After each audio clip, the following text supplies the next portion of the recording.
All right, so to pick up where we left off, it says plot the ordered pairs of the table, then graph the function and represent the ordered pairs, and then tell if the function is linear or not.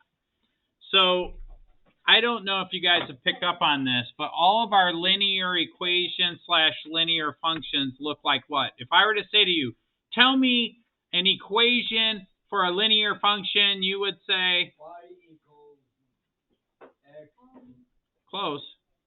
Y equals what? B minus. Mx plus b, right? So if it sort of looks like this, then it's linear.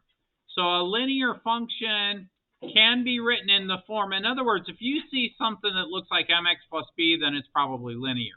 Notice that x is to the first power. Okay? So as I look at these, this kind of looks like y equals b plus mx, right? Where b equals 5. Remember, whatever I write down, you guys should be writing down. And the slope is equal to -2. This has got an x squared, so I can tell you right now, that's not linear. It's an equation. In fact, it's a function, but it's not linear. Okay? This one is linear. So they're telling us to do a bunch of stuff, but if you really think about what I've taught you up to this point, you could see which one's linear and which one's not linear just based on that information alone. But let's go through and do the math. So remember that when this is the input value, this is the x value. So what I'm going to do is I'm going to say 5 minus 2, but I'm going to plug in -1 for x, right? And so this we could do on our handy-dandy calculators. So if you don't have a calculator, grab one real quick. And I don't know, should I make the screen big? Yeah, let's make the screen big so you can see a little bit. Okay. So, and I might move this over here. So what I want to do is I'm going to say 5 minus, let me make this a little bit, I don't know if that helps or not. Yeah, that helps. So I'm going to come in here and I'm going to hit clear, and I'm going to say 5 minus 2, and then in parentheses put -1. Now notice that whenever I want to say -1, I use the negative symbol. Bless you. That's okay. All right. So now when I hit enter, let's see what we get. 7, +7. So that's what's going to go here, +7. What do you think I got to do next? Well, the next thing I got to do is I got to do 5 minus 2 times 1. You could almost do this in your head. What's -2 times 1? -2. What's 5 minus 2? 3. So, but let's do it on our calculator just to check. So I'm going to say 5 minus 2 times 1. It's 3. Let's do this. 5 minus 2 times 3. That's -1. So over here, when x equals 3, y equals -1. And when x equals 5, I think it's -5, but let's double check. So I'm going to say 5 minus 2 times +5. But I think it ends up becoming -5.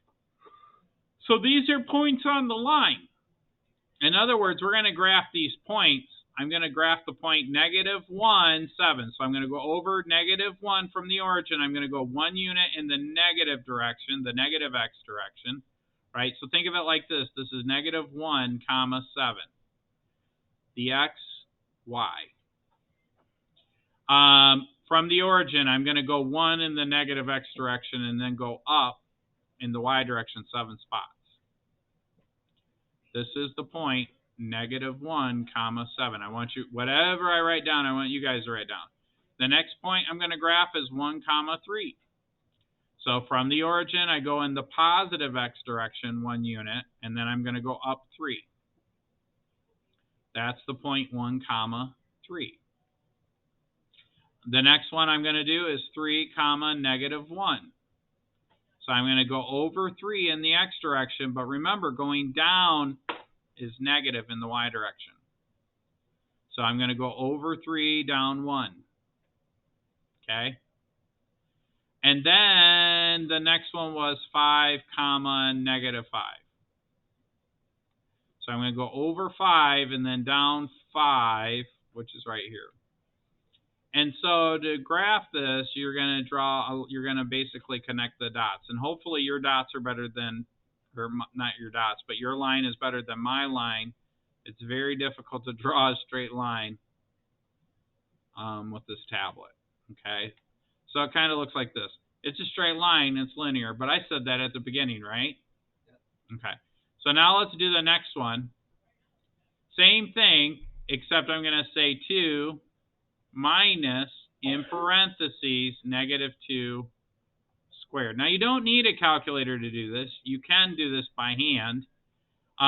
2 minus, what's negative 2 squared? Well, think of it like this. Negative 2 squared is negative 2, negative 2 times negative 2, which is positive 4. But it's minus 4, so what is 2 minus 4? No. Negative 2. Then I do the same thing. I'm going to say 2 minus negative 1 squared. Negative 1 squared is a positive 1. What's 2 minus 1? Positive 1. And or you can do it on the calculator. You could just say, well, let me move this over here now. I'm going to say 2 minus, in parentheses, 0 squared, which is just going to be 2, right? Then for the next one, I'm going to say 2 minus, in parentheses, 1 squared. That's 1. Yeah, I think it's negative 2, right? Because I'm going to say 2 minus, Mr. Adams is getting tired, 2 squared. So what I'm doing is whatever value I have for x, I'm plugging it into the equation and getting numbers. So that means I'm going to graph the following points. Negative 2 comma negative 2. So think of this in terms of x comma y.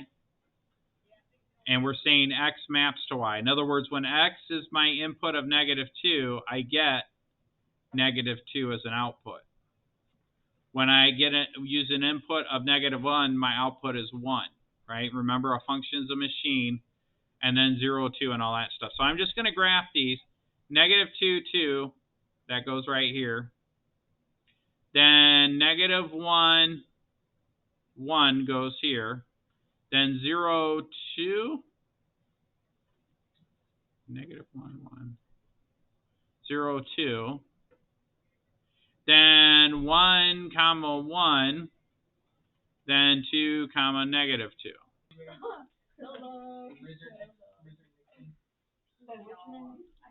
All right, that looks pretty good. Oh, yeah. Oh, yeah. Good job. What else?